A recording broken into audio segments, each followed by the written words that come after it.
টাঙ্গাইলের ভূয়াপুরে মাদ্রাসা শিক্ষার্থী নিখোঁজের ৯ দিন পর বাড়ির পাশে ধানক্ষেত থেকে বস্তাবন্দি মরদেহ উদ্ধার করেছে পুলিশ।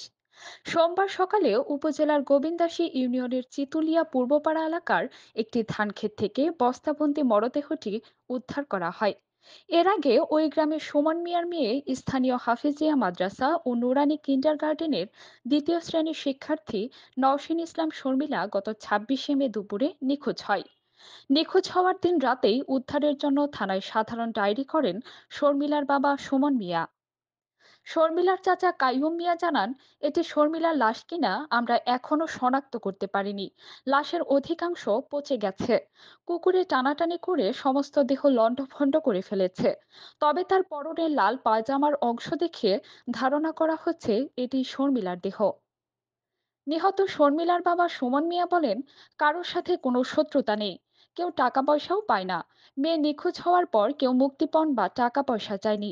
বাড়ির আশপাশ সহ বিভিন্ন আত্মীয় স্বজনের বাড়িতে খোঁজ করেও তার সন্ধান পায়নি। তবে আজকে সকালে বাড়ির পাশে ধানক্ষেত থেকে বস্তাবন্দি মরদেহ দেখে লোকজন খবর দেয়। এর আগে ওই বস্তাটি কুকুরে টানাটানি করছিল। যে নৃশংস হত্যাকাণ্ড ঘটিয়েছে তার কঠোর শাস্তি দাবি করি। এ বিষয়ে ভূয়াপুর থানার ভারপ্রাপ্ত কর্মকর্তা মোহাম্মদ আহসানুল্লাহ জানান, বস্তাবন্দি একটা মরদেহ উদ্ধার করা হয়েছে।